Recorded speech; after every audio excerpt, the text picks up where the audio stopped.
Hi, I'm Ben Ferguson, and welcome to your AMAC Weekly News. First up, liberal members of Congress used July 4th as a way to actually divide our country and to tell you should be ashamed of it. I'll have more on that coming up in just a moment. Up next, a national teachers union came out in full support of teaching critical race theory in K-12 schools. Why now? I'll tell you.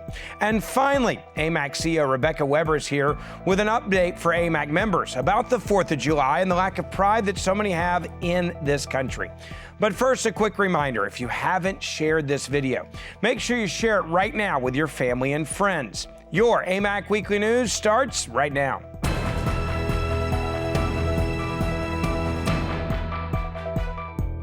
July 4th, it's supposed to be a day when the entire country comes together.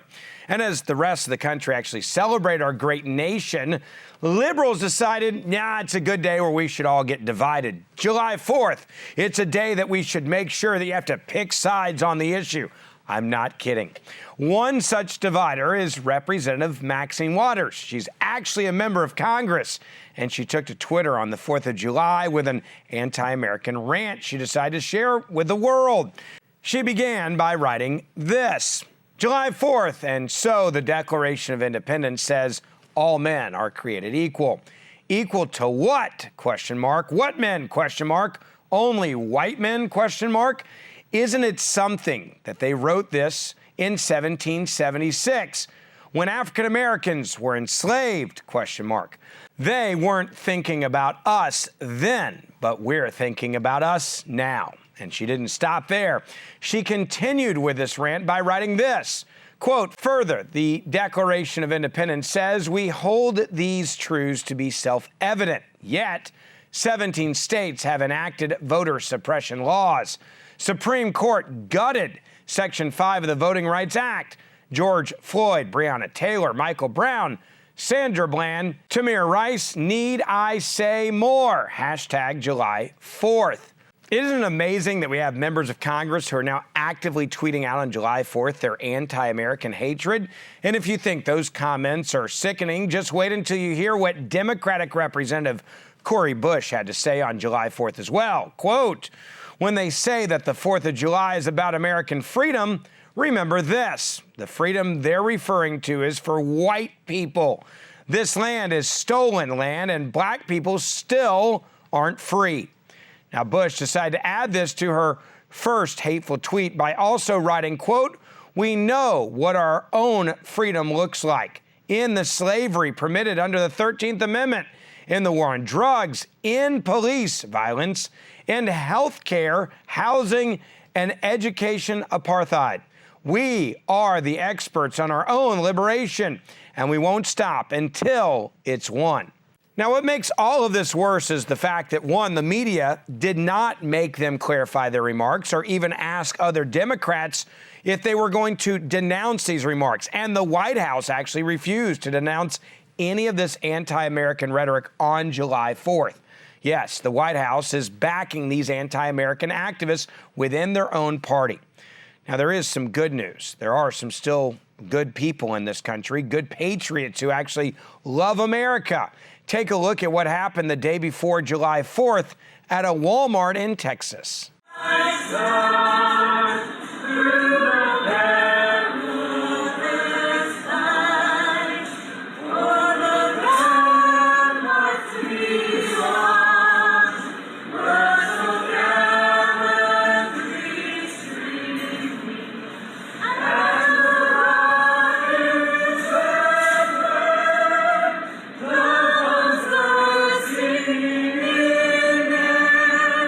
What an incredible, spontaneous show of patriotism in Hazlet, Texas, one day before July 4th.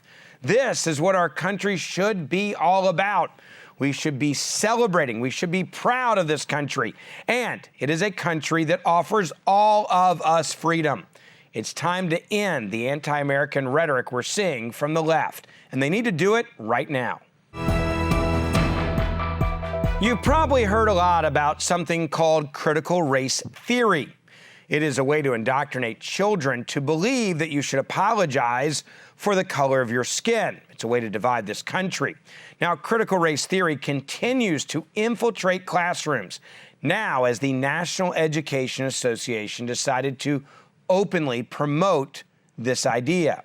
The NEA now officially encourages the adoption of critical race theory in kindergarten through 12th grade schools and opposes any bans on the instruction in both the Marxist ideology and the widely discredited 1619 Project as well.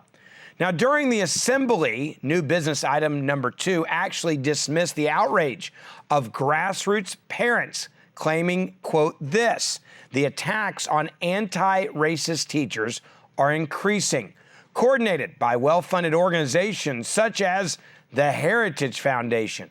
We need to be better prepared to respond to these attacks so that our members can continue this important work. Let's be clear, this is not important work, this is indoctrination. The NEA resolution also calls for the union to, quote, join with Black Lives Matter at school and Zen Education Project to call for a rally this year on October the 14th, George Floyd's birthday, as a national day of action to teach lessons about structural racism and oppression. In the pledge by the NEA, it stated, the association will further convey that in teaching these topics, it is reasonable and appropriate for curriculum to be informed by academic frameworks for understanding and interpreting the impact of the past on current society, including critical race theory. Just imagine how confusing this would be for a child in kindergarten or first grade or second grade, telling them they should be ashamed of their skin color, telling them they need to apologize for how they were born.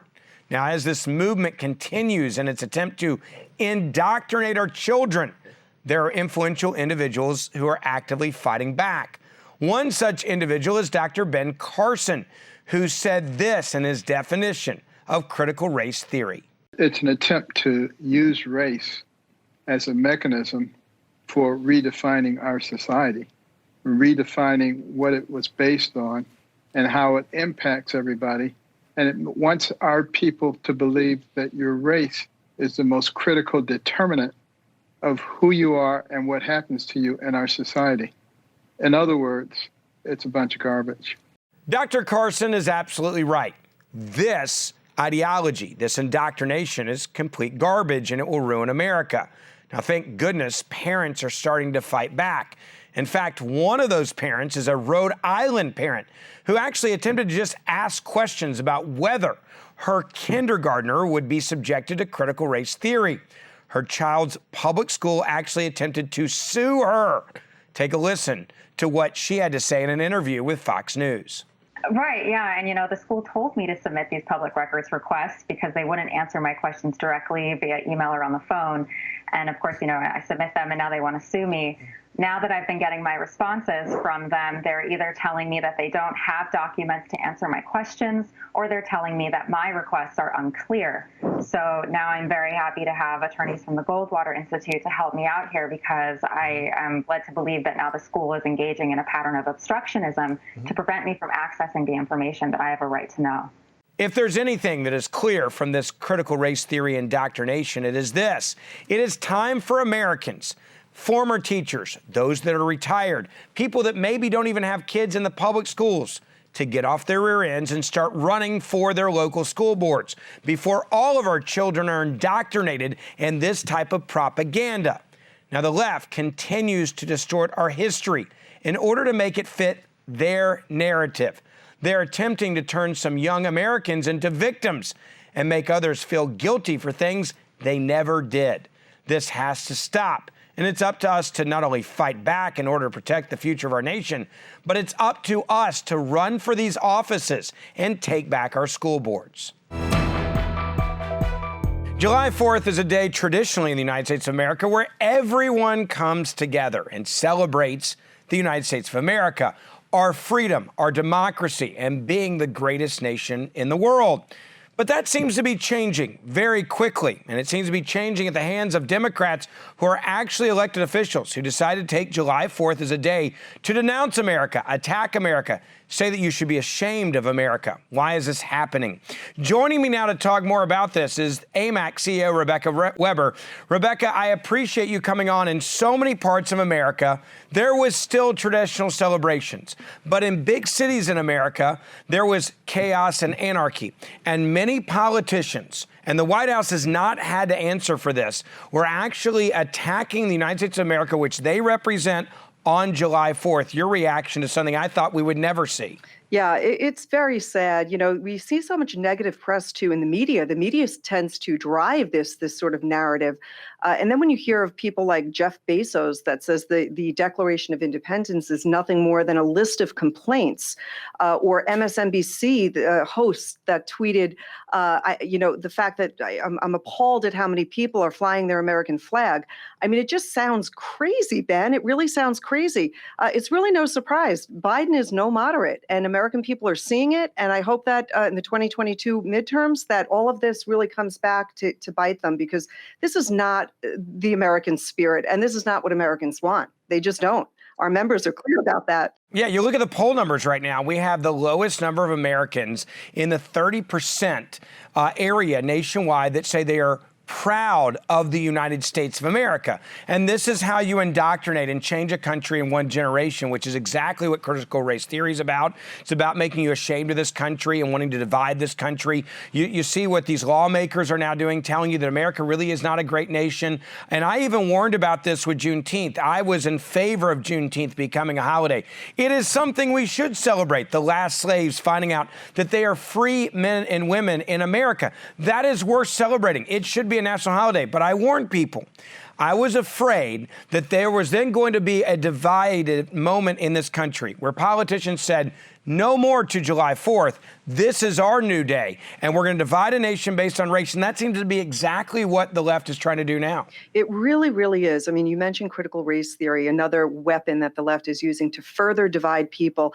I was shocked to see one of our representatives, Cori Bush, she put out there that America is racist, and the freedom that people are referring to that they celebrate on the 4th of July is meant for white men only. And that is just a terrible statement to make. It's terrible for our youth to hear that. We know that it's not true, and we have to call it out. We have to call it for what it is. It's crazy. It's not true. And it is sad. But you know what, Ben? I put up a beautiful flag in my yard. I bought a gorgeous flag online. I was so excited. My husband's put it up on our front lawn, and I say, put up your flag, be proud to be an American. America is the greatest nation on earth, and people want to be here in America. So we're not going to buy that story. It's crazy. I don't know how else to say it. Yeah, lastly, one of the other things that was so shocking about July 4th was the war zones in this country in Democratic-run cities where you saw total carnage and people being shot and murdered. Almost 500 Americans were shot, mostly in liberal cities over the July 4th weekend.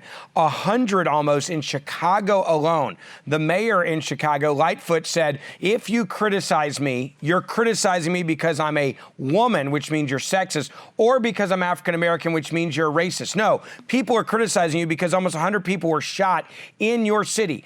Almost every one of these cities was a defund the police type city, liberal-run cities. When are Americans going to have enough of this violence that we're seeing spilling over where 500 Americans on a weekend we're supposed to be celebrating the greatest country in the world are actually shot? Yeah, it's just shocking. It really is. And people are recognizing that it is the Democrat-led cities where we're seeing crime soar. And this distraction that they're sort of putting in front of American people to say it's because we're a racist country and so forth.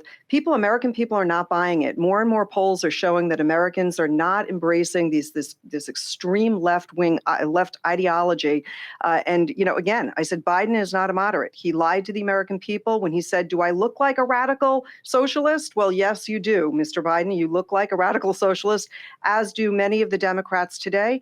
I think that's really going to hurt them, Ben, in the future. Look, to the thousands of people that watch this show each and every week, this is why we ask you, please share this program, hit that share button, and let your family and friends know about what's really happening in this country. It's so important that we tell you the facts, and the facts get out there even when the media will not cover it.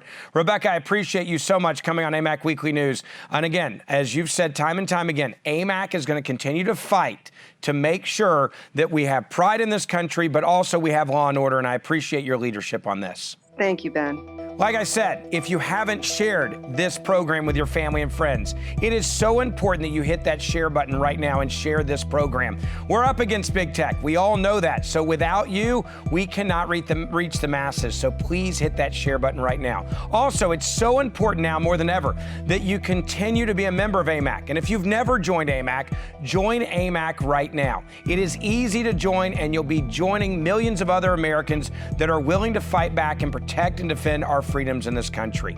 I'm Ben Ferguson, and I'll see you back next week for our next episode.